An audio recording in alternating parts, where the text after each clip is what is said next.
Hudson's preaching. Preach on, Hudson. I like it. Labor Day weekend, you never know. Either you're going to have a whole bunch of people or we're going to have some holes, and we've got a few holes. Byron did a great job with our worship. How's the hearing? I had a hard time hearing with hearing aids up there. Yeah. See, he got new hearing aids on Thursday, and we're excited. He's got horrible tinnitus, and it's amazing that he can lead worship the way that he does. So keep him in your prayer. We're really praying that these devices will be adjustable and sort of help him. We do not want to lose that gift, and it's not an easy thing when you're standing up here trying to lead everybody in what we're trying to do, and you can't hear. Just can't imagine that. So we're praying for Byron as well. I'm excited for the Philippine mission trip. I get to drive them to the airport, unless someone happens to be going near DFW at 3:30 on Thursday afternoon. Otherwise, if that's just where you happen to be going, I'll be happy to drive them over that way. But if you're going that direction, we would utilize your gifts and talents as well. They're going to be gone 10 days, 8 or 9, 10 days. So we're looking forward to that trip and the report from that trip. And we're grateful that they're able to go and visit the Kalaris. Also, next week we're going to start our series on Ephesians. And so we're in Acts 19 again this morning. And we'll sort of delve into a little more introductory type work. But if you are your family or friends, if you want a good study on the book of Ephesians, and again, the first 3 book chapters of that book are very in-depth, deep material about God and Christ and the church and the work of the Spirit in the church. And then the last 3 chapters are very practical about us walking in a manner worthy of the calling with which we have been called. So Ephesians sort of gets us a little bit of all of that material. And I hope that you'll plan to be a part of that and pray for that series and keep it rolling along as well as you can. It's just church. Grace to you and peace from God our Father and the Lord Jesus Christ. Just church. I don't know what everybody always gets so upset about. It's just church. I mean, it's really not that big a deal, right? It's just church. It really doesn't change anything. It doesn't impact anything. I mean, most of the people in our community go to church somewhere. We're still blessed that we make that statement, whether it's true or not. We still make that statement. Or if they don't go to church somewhere, they affiliate with a religious institution somewhere. It's just church. I don't know how people get upset about it. I don't know what you talk about at Thanksgiving. I mean, you take religion and politics off the table. I mean, there's nothing left but the Cowboys. So, I mean, what else we're going to talk about at Thanksgiving? You have family like that where you say, no, there are a few things that are a little taboo. I can tell if my dad gets going too far on his Fox News people that we're going to be in a little bit of trouble. And then my brother-in-law is going to go another direction. We're going to be in a little bit of conflict. Sort of start to wonder about what the dialogue is going to be. But it's just church. It's really pretty hard, isn't it? What do you do when someone challenges your belief system? I know, but I know what you're saying, but the world is round. I can't be. I just keep going, and I can see the edge, and it's there. The world can't be round. It's an impossibility. How could the world be round? If the world was round, wouldn't we be flying off of it? The world can't be round. I'd be scared to death to get on a ship and go sailing. There's an edge somewhere. I don't know where all the water is going, but there's got to be an edge to the world. The world can't be round. That used to be a very common thought. Some people still wonder about it. We have come to understand some things because we have some new information. But if you're just plopped down on the planet and you're alive, you're not really worried about the shape of the world, are you? Your world is as large as you can pursue it, chase it, We got people going to go to the Philippines. We got praying for work in Kenya. They are all around the world. And I am amazed at how fast we're going right now. If you think about it long enough, you'll get motion sickness just sitting there on the pew. I mean, we're really moving. We're moving in so many ways. And it looks like the sun's going up and going down, but we're really going over and around. And the sun is our star, and it's the one that we orbit and go and are changed by. And the moon. I meant to mention that blue supermoon on Wednesday night. Hope you got to see that. That was amazing. Not another one till 2037 in January, so hang on for that one. God does some great things in the midst of our world. But someone challenges your belief system. Yeah, I know, but I become defensive. I know that's what everybody says. How do you begin to defend what you know? When after all, it is just church. Paul's got a big situation going on in the city of Ephesus. If you remember right at the end of last week's lesson, they burned $750,000 worth of magic material. $750,000. The economy has been shifted and changed. And you begin to see some of the transition that goes. In the Ephesus Times Gazette headline, economy radically impacted as people believe in Jesus. It's not just church. They're impacting the economy. Demetrius is a silversmith. We'll read about him in just a minute. He makes little shrines.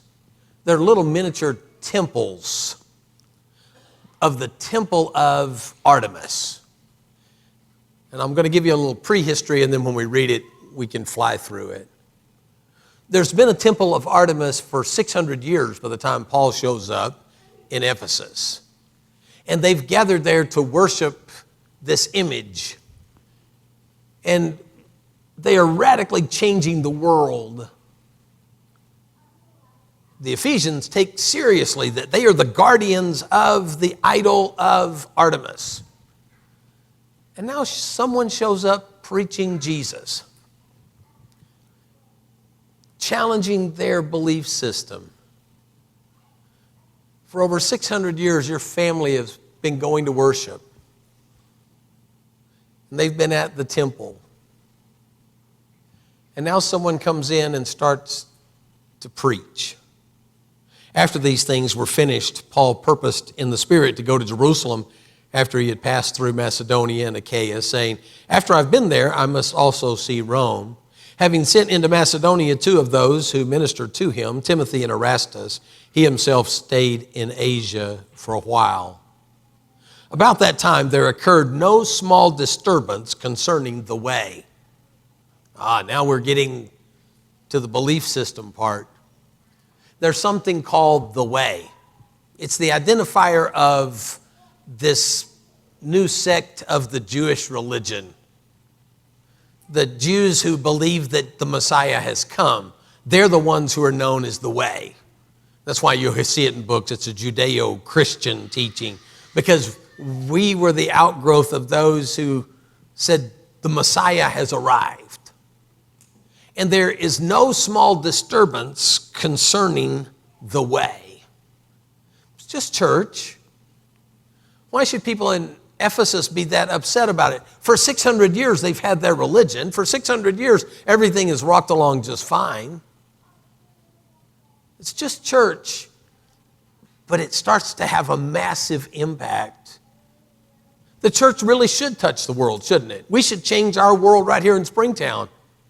We should change the world we live in simply by being the people that God calls us to be. There's no small disturbance for a man named Demetrius, a silversmith who made silver shrines of Artemis, was bringing no little business to the craftsmen. All right, now we're doing all right. We got the economy going. Verse 25. These he gathered together with the workmen of similar trades and said, "Men, you know that our prosperity depends upon this business." So we got labor unions involved, and we've got the labor unions upset, and the Silver Guild is part of that, and everybody's just constantly alarmed at what the church is doing. So much so that they say, look, our prosperity depends upon this business. Curious, isn't it? They don't say anything about our goddess is not taking care of herself. They don't say anything about Artemis showed up and told us we need to defend her faith. No, Artemis isn't that kind of deity. That's not how she functions. That's not her work. It's about money, not about religion. You see in here, verse 26, that not only in Ephesus, but in almost all of Asia, this Paul has persuaded and turned away a considerable number of people, saying that gods made with hands are no gods at all. Not only is there danger that this trade of ours fall into disrepute, but also that the temple of the great goddess Artemis be regarded as worthless, and that she whom all Asia and the world worship will even be dethroned from her magnificence. Don't you realize we'll lose our money and we'll lose our place? We are the keepers of the temple of Artemis. That's our role. That's our place in the world, our belief system. And this Paul just keeps talking about the way, upsetting everybody. And something's got to be done, because it's not just church. It is a belief system. The preacher says idols are no gods at all. They don't have any power or any rights. Now, everywhere, there were 33 temples of Artemis around the world. And anyone that bought one of their little shrines when they came to Ephesus could go into the temple and have their shrine blessed. And once their shrine was blessed, then everywhere they went with that shrine, they had a little piece of Artemis with them. They carried their worship place along. And that was their faith. And we're just now having a major conference going on in Ephesus, and nobody showed up. Attendance was way down that year.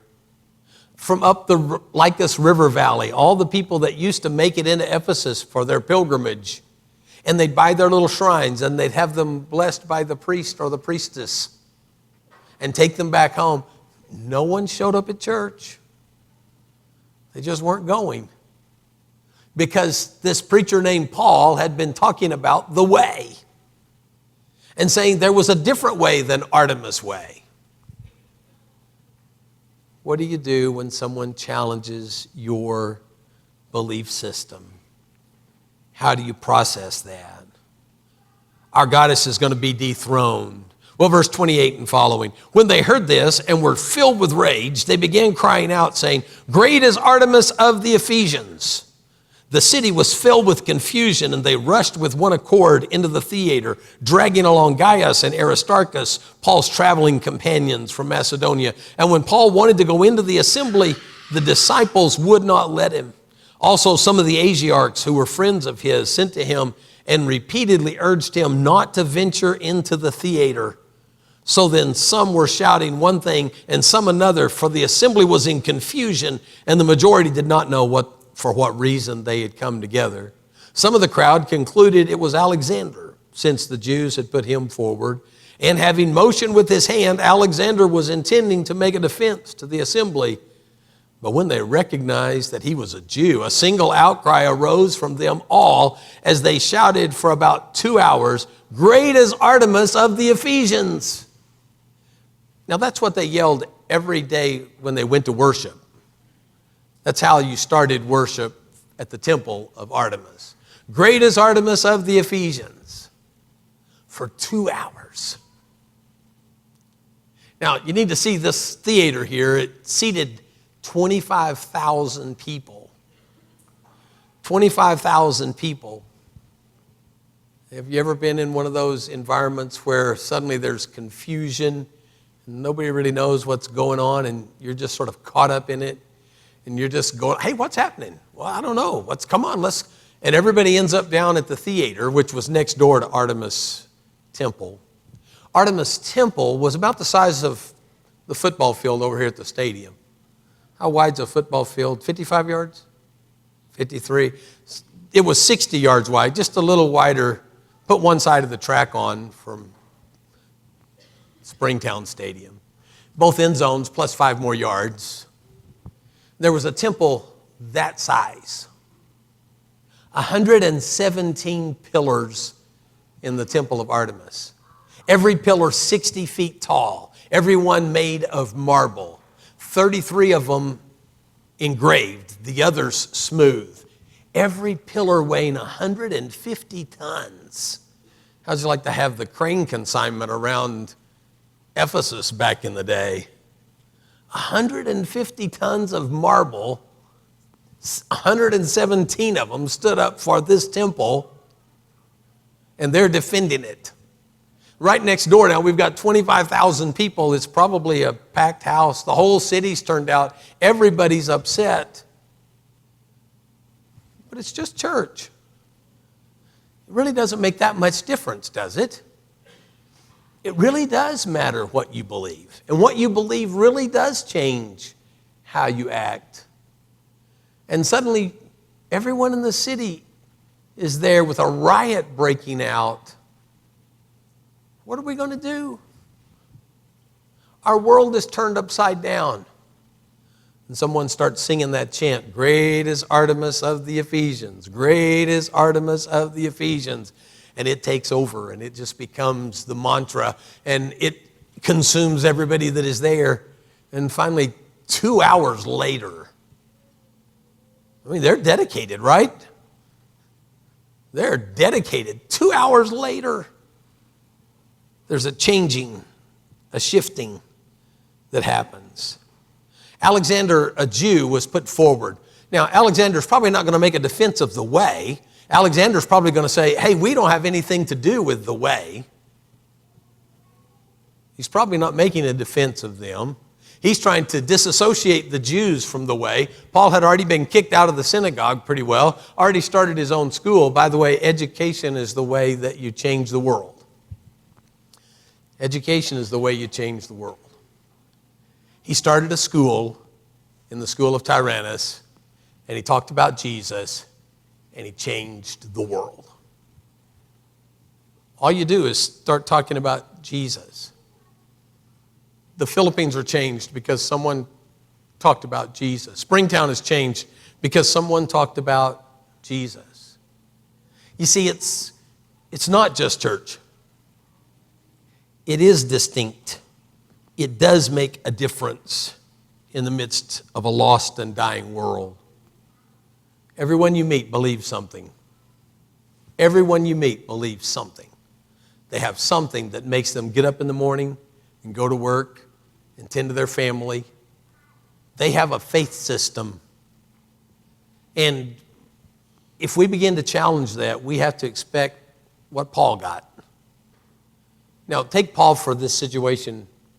He wants to go inside. He's dying to go right down front on the stage and do some preaching. And the disciples say, don't go, Paul. And the Asiarchs were those people that were appointed as provincial sort of ambassadors that oversaw the games and the areas of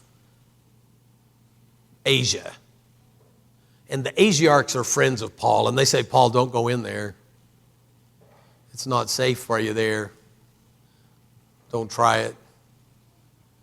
And nothing's going to keep Paul out. They've got Gaius and Aristarchus. They've got some of his friends, and they've taken them inside, and Paul is determined, and everyone kept saying, don't go in. And so for a change, Paul doesn't demand it. And we don't have any real resolution to our environment. We have a whole world upset because someone preaches about Jesus being the Messiah. And it changes their entire makeup. We'll pick up in verse 34.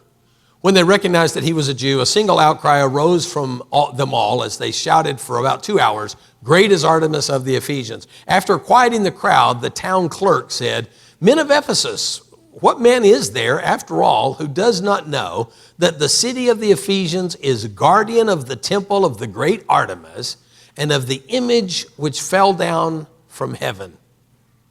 It's literally fell down from Zeus. That's where it came from in their world.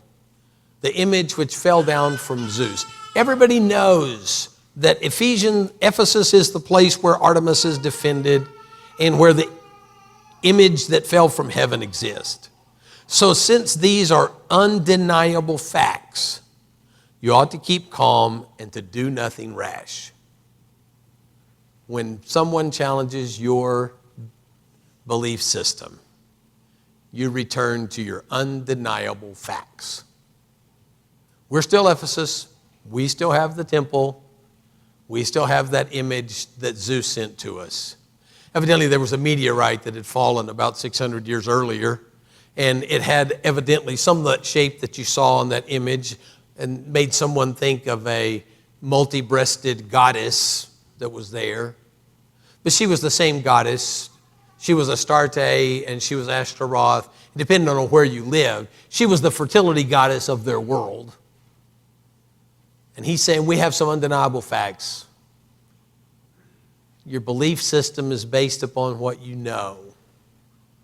And so he's going to actually calm the crowd by saying, hey, we know some things. You brought these men here who are neither robbers of temples nor blasphemers of our goddess. They don't talk bad about Artemis. They just talk about Jesus positively. They don't have to put down Artemis. They just say, there is a creator, there is one God. He has a son, Jesus, who came into the world to save us. And suddenly Artemis doesn't have any power if she's not the one sent down from Zeus, and the one creator has now transformed the world. But they didn't disparage Artemis. So then, if Demetrius and the craftsmen who are with him have a complaint against any man, the courts are in session and proconsuls are available. Let them bring charges against one another. But if you want anything beyond this, it shall be settled in the lawful assembly. For indeed, we're in danger of being accused of a riot in connection with today's events, since there is no real cause for it. And in this connection, we will be unable to account for this disorderly gathering. After saying this, he dismissed the assembly. Well, I wanted Paul to get up and preach. I wanted Paul to get up and give a defense of his belief system, to explain, like he does on Mars Hill or the Areopagus in Athens, about, I know the unknown God. He doesn't get to do any of that. He's already done his work. He's changed his world by preaching Jesus. And the world is transformed. Because it's not just church. So here's your take home this morning. It's one line. The existence of the church challenges the belief system of an entire culture that says there is no church. I never thought in the United States that I would actually write that statement. But it's needed. We live in a culture that says there is no church. There is no one God. There is no one way to God through Jesus. And the world says those things. And it's the preaching of Jesus and the existence of the church that stands as our bastion against all of unbelieving, all of the unbelieving world. And we're going to have to expect more conflict, more tension, as we encounter more people who have a belief system that is different from ours. And Paul doesn't worry about what they believe, whether they're John's disciples or people in the synagogue, or whether they are witches, or whether they are idol makers. Paul says, I have one sermon My sermon is, Jesus is the Christ. I determined to know nothing among you except Christ Jesus and him crucified, he tells the Corinthians. I only have one sermon. All I can tell you is that there is a creator and he holds our world accountable, and you will answer to him, and you need to come to the way. The way is those who believe that Jesus is the Messiah of God. The existence of the church challenges the entire culture that says there is no church. Our kids, my grandkids, my great-grandkids are going to deal with that in a more practical way than I ever had to. And the answer isn't a riot or a revolt, but we ought to make a difference in the world. We're not here for no reason. We're here to be the people that exist because we believe in God. If your faith is there, then stand for that faith. All to us is the song you're about to sing. When we think about the relationship that we have with God, we believe in God, that he is all to us. And we declare that faith. If you're part of the way, then don't be afraid to get in the way every now and then and declare your faith and stand up for Jesus and allow the world to be changed because you're in it. As together we stand and as we sing.